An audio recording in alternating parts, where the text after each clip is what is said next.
ये जगह बच्चों के लिए ठीक नहीं है। जहां मैं जाता हूं ये भी जाता है।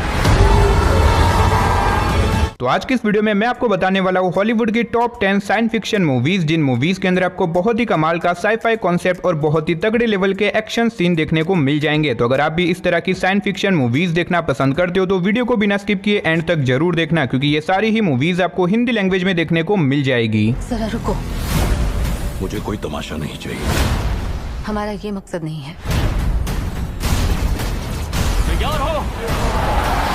तो चलिए वीडियो की शुरुआत करते हैं एक बहुत ही कमाल की साइंस फिक्शन मूवी से, जिसका नाम है ओब्लिवियन। ये 2013 में रिलीज हुई एक साई-फाई एक्शन मूवी है, जिसे IMDb की तरफ से 7 आउट ऑफ 10 की रेटिंग मिली हुई है। इस मूवी के अंदर में कहानी दिखाई जाती है हमारे अर्थ की, जहाँ पे अचानक से कुछ बहुत ही खतरनाक एलियन क्रिएचर आ जाते हैं। अब ऐसे में इन एलियंस और इंसानों के बीच में एक बहुत बड़ी लड़ाई हो जाती है, और ऐसे में ये लड़ाई इंसान जीत तो जाते हैं, लेकिन इस लड़ाई के चलते हमारा अर्थ पूरी तरीके से डिस्ट्रॉय हो चुका है, और इसी वजह से बचे कुछ लोग एक नए प्लेनेट के ऊपर रहने के लिए चले जाते हैं। इससे आगे मैं आपको मूवी की कहानी के बारे में नहीं बता सकता, वरना मूवी की स्टोरी रिवील हो सकती है। अब अगर आप जानना चाहते हो कि आगे मूवी में क्या कुछ होने वाला है, तो आप इस मूवी को वन टाइम वॉच के लिए ट्राई कर सकते हो। अब इस मूवी के अंदर आपको बहुत ही कमाल के साइंस फिक्शन एक्शन सीन देखने को मिल जाएंगे, और मूवी के लीड रोल के अंदर आपको टॉम क्रूज भी देखने को मिलने वाले हैं। तो अगर आप एक बढ़िया सी साइंस फिक्शन मूवी देखना चाहते हो तो मैं डेफिनेटली आपको रिकमेंड करूंगा कि आप इस मूवी को एक बार जरूर ट्राई करना। मूवी के अंदर आपको बहुत ही कमाल के एक्शन सीन देखने को मिल जाएंगे, और अगर आप इस मूवी को देखना चाहते हो तो ये मूवी आपको हिंदी लैंग्वेज के साथ Amazon प्राइम वीडियो के ऊपर देखने को मिल जाएगी। तो नंबर 9 पे जो मूवी आती है उस मूवी का नाम है सेल्फलेस। ये 2015 में रिलीज हुई एक एक्शन साई-फाई मूवी है, जिसे IMDb की तरफ से 6.5 आउट ऑफ 10 की रेटिंग मिली हुई है। इस मूवी के अंदर हमें कहानी दिखाई जाती है एक अमीर आदमी की, जिसे एक दिन पता चलता है कि उसे एक बहुत ही खतरनाक बीमारी है, जिसके चलते कुछ ही टाइम के अंदर उसकी डेथ होने वाली है। अब ऐसे में ये अमीर आदमी जो कि मरना नहीं चाहता, इसी वजह से वो एक टेक्नोलॉजी का यूज करके अपनी बॉडी यानी कि अपनी मेमोरी को एक जवान लड़के की बॉडी के अंदर ट्रांसफर करवा देता है, और वो बाद में अपनी लाइफ को एक नई बॉडी के अंदर जीने लग जाता है। लेकिन कहानी में ट्विस्ट तो बताया जब इसी बीच उन दोनों की मेमोरी एक दूसरे से कनेक्ट हो जाती है, जिसकी वजह से वो लोग एक बहुत बड़ी प्रॉब्लम में फंस जाते हैं। अब इससे आगे मैं आपको मूवी की कहानी के बारे में नहीं बता सकता, वरना मूवी की स्टोरी रिवील हो सकती है। लेकिन यकीन मानो इस मूवी के अंदर आपको बहुत ही कमाल की स्टोरी और बहुत ही तगड़े लेवल के एक्शन सीन देखने को मिल जाएंगे। मुझे पता है आप में से ज्यादातर लोगों ने ऑलरेडी इस मूवी को देख रखा होगा, लेकिन जिन्होंने भी इस मूवी को नहीं देखा, मैं उन्हें डेफिनेटली रिकमेंड करूंगा कि आप इस मूवी को वन टाइम वॉच के लिए एक बार जरूर ट्राई करना। और ये मूवी आपको हिंदी लैंग्वेज के साथ Amazon प्राइम वीडियो के ऊपर देखने को मिल जाएगी। तो नंबर 8 पे जो मूवी आती है उस मूवी का नाम है वाइफ लाइक। ये 2022 में रिलीज हुई एक साई-फाई थ्रिलर मूवी है, जिसे IMDb की तरफ से 5.9 आउट ऑफ 10 की रेटिंग मिली हुई है। इस मूवी के अंदर हमें कहानी दिखाई जाती है विलियम नाम के एक आदमी की, जिसकी वाइफ की एक दिन डेथ हो जाती है, और इसी वजह से विलियम डिप्रेशन में चला जाता है। अब ऐसे में विलियम जो कि अपनी वाइफ से बहुत ही ज्यादा प्यार करता था, इसी वजह से वो एक रोबोट बनाने वाली कंपनी के पास जाता है, ताकि वो उनसे एक ऐसा रोबोट बनवा सके जो कि हूबहू दिखने में उसकी वाइफ जैसा हो, और वो उस रोबोट को बनवा भी लेता है और बाद में उस रोबोट के साथ रहने भी लग जाता है। लेकिन इसी बीच कहानी में ट्विस्ट तो बताया जब वो रोबोट धीरे धीरे करके बहुत ही अजीब तरह की हरकतें करने लग जाता है, जिसकी वजह से विलियम और बाकी सारे लोग एक बहुत बड़ी प्रॉब्लम में फंस जाते हैं। अब आखिर वो प्रॉब्लम क्या होने वाली है और इस बीच मूवी के अंदर जो कुछ भी होता है वो सब जानने के लिए आप इस मूवी को देख सकते हो। तो नंबर 7 पे आपको एक नहीं टोटल 3 मूवी देखने को मिलने वाली है। द मेज runner part 1, part 2 and part 3। ये 2014 में रिलीज हुई एक साई-फाई एक्शन मूवी है, जिसे IMDb की तरफ से 6.8 आउट ऑफ 10 की रेटिंग मिली हुई है। इस मूवी के अंदर हमें कहानी दिखाई जाती है जोनाथन नाम के एक लड़के की, जो कि एक दिन उठता है और वो देखता है कि वो एक बहुत बड़े मेज के अंदर पहुंच चुका है, जहां पे चारों तरफ बहुत बड़ी बड़ी दीवारें, जहां से बाहर निकलना लगभग इम्पॉसिबल है। अब ऐसे में यहाँ पे आने के बाद जोनाथन को पता चलता है कि उसके अलावा और भी कुछ लोग हैं जो कि उसी की तरह इस जगह के ऊपर फंसे हुए, लेकिन ऐसे में इन लोगों को इस बात का बिल्कुल भी अंदाजा नहीं होता कि आखिर वो लोग इस जगह के ऊपर कैसे पहुंचे। अब ऐसे में जोनाथन और बाकी सारे लोग यहाँ पे कैसे सर्वाइव करेंगे, आखिर क्या ये लोग इतने बड़े मेज से बाहर निकल पाएंगे, और आखिर इनको यहाँ पे किसने और क्यों भेजा, वही सब कहानी जानने के लिए आप इस मूवी को देख सकते हो। अब इन तीनों ही मूवीज के अंदर आपको बहुत ही कमाल के साइंस फिक्शन एक्शन सीन देखने को मिल जाएंगे। अगर आप इन तीनों मूवी को देखना चाहते हो तो ये मूवीज आपको हिंदी लैंग्वेज के साथ Amazon प्राइम वीडियो और जियो हॉटस्टार के ऊपर देखने को मिल जाएगी। तो नंबर 6 पे जो मूवी आती है उस मूवी का नाम है मीरा। ये 2022 में रिलीज हुई एक साई-फाई एडवेंचर मूवी है, जिसे IMDb की तरफ से 5.8 आउट ऑफ 10 की रेटिंग मिली हुई है। इस मूवी के अंदर हमें कहानी दिखाई जाती है कुछ एस्ट्रोनॉट्स की, जो कि स्पेस में काम कर रहे होते हैं, लेकिन इसी बीच एक दिन उन्हें पता पता चलता है कि एक बहुत बड़ा एस्टेरॉयड हमारे अर्थ से आके टकराने वाला है, जिसकी वजह से अर्थ पूरी तरीके से डिस्ट्रॉय भी हो सकती है। और अब ऐसे में देखते ही देखते ये एस्टेरॉयड हमारे अर्थ से आके टकरा जाता है, जिसकी वजह से लाखों लोगों की मौत हो जाती है। अब इसी बीच हमें कहानी दिखाई जाती है एक एस्ट्रोनॉट्स की, जो कि स्पेस में बैठ के अपनी बेटी को गाइड करता है ताकि वो अपनी बेटी को इस तबाही से बचा सके। अब आखिर क्या वो एस्ट्रोनॉट्स अपनी बेटी को बचा पाएगा? और इस बीच मूवी के अंदर जो कुछ भी होने वाला है वो सब जानने के लिए आप इस मूवी को देख सकते हो। अब अगर आपको इस तरह की डिजास्टर मूवीज देखना पसंद है तो डेफिनेटली आप इस मूवी को एक बार जरूर ट्राई करना, जो कि आपको हिंदी लैंग्वेज के साथ Amazon प्राइम वीडियो के ऊपर देखने को मिल जाएगी। तो नंबर 5 पे जो मूवी आती है उस मूवी का नाम है आउटलैंडर। ये 2008 में रिलीज हुई एक एक्शन साइफाई मूवी है, जिसे IMDb की तरफ से 6.2 आउट ऑफ 10 की रेटिंग मिली हुई है। इस मूवी के अंदर हमें कहानी दिखाई जाती है कैनन नाम के एक आदमी की, जो कि अपने स्पेस क्राफ्ट में बैठ के कहीं पे जा रहा होता है, लेकिन इसी बीच अचानक से उसका स्पेसशिप एक अनजान चीज से टकरा जाता है, जिसकी वजह से वो एक अनजान प्लेनेट के ऊपर जाके क्रैश हो जाता है। अब ऐसे में कैनन किसी तरह से इस क्रैश के अंदर बस्ट हो जाता है, लेकिन उसके साथ साथ वो अनजान चीज भी उस प्लेनेट के ऊपर आ जाती है, जो कि अब कैनन और इस प्लेनेट के लोगों के पीछे पड़ जाती है उन लोगों को मारने के लिए। अब ऐसे में कैनन अपने आप को और इस प्लेनेट के लोगों को कैसे बचाएगा और आखिर वो अनजान चीज क्या है, वही सब कहानी जानने के लिए आप इस मूवी को देख सकते हो। अब मैंने सिर्फ आपको यहाँ पे मूवी की बेसिक सी कहानी बताई है। असल में मूवी के अंदर आपको काफी कमाल की स्टोरी देखने को मिल जाएगी। अगर आप इस तरह की एलियन क्रिएचर या फिर एलियन अटैक वाली मूवीज देखना पसंद करते हो तो आप इस मूवी को एक बार जरूर ट्राई करना, जो कि आपको हिंदी लैंग्वेज के साथ देखने को मिल जाएगी। तो नंबर 4 पे जो मूवी आती है उस मूवी का नाम है जंपर। ये 2008 में रिलीज हुई एक एक्शन साइफाई मूवी है, जिसे IMDb की तरफ से 6.1 आउट ऑफ 10 की रेटिंग मिली हुई है। इस मूवी के अंदर हमें कहानी दिखाई जाती है डेविड नाम के एक आदमी की, जो कि अपनी बोरिंग लाइफ से बहुत ही ज्यादा परेशान हो चुका है, लेकिन इसी बीच उसे पता चलता है कि उसके पास कुछ ऐसी पावर है जिससे कि वो टाइम ट्रैवल कर सकता है। अब ऐसे में डेविड को जैसे ही अपनी इस पावर के बारे में पता चलता है, वो अपने पावर का इस्तेमाल करके अपनी लाइफ को अपने हिसाब से जीने लग जाता है। लेकिन कहानी में ट्विस्ट तो बताया जब इसी बीच एक बहुत ही खतरनाक आदमी, जो कि इसी तरह के पावर वाले लोगों को मारता है, वो अब डेविड के पीछे पड़ जाता है उसे मारने के लिए। अब आखिर डेविड अपने आप को उस आदमी से कैसे बचाएगा और आखिर डेविड के पास अचानक से ये पावर कहां से आई और आखिर वो आदमी डेविड को क्यों मारना चाहता है, वही सब कहानी जानने के लिए आप इस मूवी को देख सकते हो। अब भले ये मूवी थोड़ी सी पुरानी है, लेकिन इस मूवी की स्टोरी और इसके अंदर दिखाया गया टाइम ट्रैवल कॉन्सेप्ट काफी कमाल का होने वाला है। तो अगर आप इस मूवी को देखना चाहते हो तो ये मूवी आपको हिंदी लैंग्वेज के साथ जियो हॉटस्टार के ऊपर देखने को मिल जाएगी। तो नंबर 3 पे जो मूवी आती है उस मूवी का नाम है प्रोमीथियस। ये 2012 में रिलीज हुई एक एक्शन साइफाई मूवी है, जिसे IMDb की तरफ से 7 आउट ऑफ 10 की रेटिंग मिली हुई है। इस मूवी के अंदर हमें कहानी दिखाई जाती है एक स्पेस क्रू की, जो कि स्पेस में एक ऐसे प्लेनेट की तलाश में निकल जाते हैं जहां पे जाके वो इंसानों की कॉलोनी को बसा सके, ताकि वो इंसानियत को खत्म होने से बचा सके। अब ऐसे में स्पेस में जाने के बाद अचानक से उन लोगों को एक ऐसा प्लेनेट मिलता है जो कि इंसानों के रहने के लायक है, और इसी वजह से वो लोग बिना कुछ सोचे समझे उस प्लेनेट के ऊपर चले जाते हैं। लेकिन ऐसे में उस प्लेनेट के ऊपर जाने के बाद उन लोगों के साथ बहुत ही अजीब तरह के मिस्टीरियस चीजें होने लग जाती है, और इस प्लेनेट के ऊपर कुछ बहुत ही खतरनाक चीजें हैं जो कि इनके पीछे पड़ जाती है इन्हें मारने के लिए। अब ऐसे में ये लोग अपने आप को कैसे बचाएंगे, आखिर क्या ये लोग इस प्लेनेट से बाहर निकल पाएंगे, और इस बीच मूवी के अंदर जो कुछ भी होने वाला है वो सब जानने के लिए आप इस मूवी को देख सकते हो। अब इस मूवी की स्टोरी काफी कमाल की है। अगर आप इस तरह की एलियन अटैक वाली मूवीज देखना पसंद करते हो तो आप इस मूवी को एक बार जरूर ट्राई करना, जो कि आपको हिंदी लैंग्वेज के साथ जियो हॉटस्टार और Amazon प्राइम वीडियो के ऊपर देखने को मिल जाएगी। तो नंबर 2 पे जो मूवी आती है उस मूवी का नाम है आई फ्रैंकेनस्टाइन। ये 2014 में रिलीज हुई एक एक्शन साइफाई मूवी है, जिसे IMDb की तरफ से 5.1 आउट ऑफ 10 की रेटिंग मिली हुई है। इस मूवी के अंदर हमें कहानी दिखाई जाती है विक्टर नाम के एक साइंटिस्ट की, जो कि 7 अलग अलग लोगों की बॉडी को मिला के एक एक्सपेरिमेंट करता है, जिससे कि वो एक बहुत ही खतरनाक मॉन्स्टर को जन्म दे देता है। अब ऐसे में ये मॉन्स्टर बहुत ही ज्यादा खतरनाक और बहुत ही ज्यादा पावरफुल है, और इसी वजह से वो विक्टर की लैब से भाग निकलता है, और भागने के बाद वो इंसानों को मार के चारों तरफ तबाही मचाने लग जाता है। अब ऐसे में विक्टर डिसाइड करता है कि वो कैसे भी करके इस मॉन्स्टर को रोकेगा, जिसके बाद वो निकल जाता है इस मॉन्स्टर को रोकने के लिए। तो आखिर क्या वो इस मॉन्स्टर को रोकेगा, और आखिर विक्टर ने इस मॉन्स्टर के ऊपर एक्सपेरिमेंट करके इसे क्यों बनाया, वही सब कहानी जानने के लिए आप इस मूवी को हिंदी लैंग्वेज के साथ प्राइम वीडियो के ऊपर देख सकते हो। तो फाइनली नंबर 1 पे आपको one of the best science fiction movie देखने को मिलने वाली है, जिसका नाम है अराइवल। ये 2016 में रिलीज हुई एक साइफाई थ्रिलर मूवी है, जिसे IMDb की तरफ से 7.9 आउट ऑफ 10 की रेटिंग मिली हुई है। इस मूवी के अंदर हमें कहानी दिखाई जाती है हमारे अर्थ की, जहाँ पे अचानक से कुछ बहुत ही बड़े बड़े एलियन स्पेसशिप आ जाते हैं। अब इसी बीच हमें कहानी दिखाई जाती है डॉक्टर लुइस की, जो कि एक लैंग्वेज एक्सपर्ट है। उसे कुछ लोगों के साथ उस स्पेसशिप के अंदर भेजा जाता है, ताकि वो शिप में जाके उन एलियन से बातचीत करके ये पता लगा सके कि आखिर वो एलियन कौन है और आखिर वो हमारे अर्थ के ऊपर क्यों आए। अब ऐसे में डॉक्टर लुइस उस स्पेसशिप के अंदर जाके उन एलियन से बातचीत करते हैं, और बातचीत करने के बाद उसे कुछ ऐसे मिस्टीरियस चीजों के बारे में पता चलता है, जो कि मेरे हिसाब से आपको मूवी देख के ही पता करना चाहिए। अब आखिर वो एलियन क्रिएचर कौन है, आखिर वो हमारे अर्थ के ऊपर क्यों आए, वही सब कहानी जानने के लिए आप इस मूवी को देख सकते हो। अब इस मूवी की स्टोरी और इसकी एंडिंग माइंड ब्लोइंग है, जो कि आपके दिमाग को हिला के रख देगी। तो अगर आप इस मूवी को देखना चाहते हो तो ये मूवी आपको हिंदी लैंग्वेज के साथ Amazon प्राइम वीडियो के ऊपर देखने को मिल जाएगी। तो चलिए गाइस, उसी के साथ हमारी आज की वीडियो को इधर ही खत्म कर दे। मिलते और किसी नई और इंटरेस्टिंग वीडियो के साथ, तब तक के लिए टाटा बाय बाय।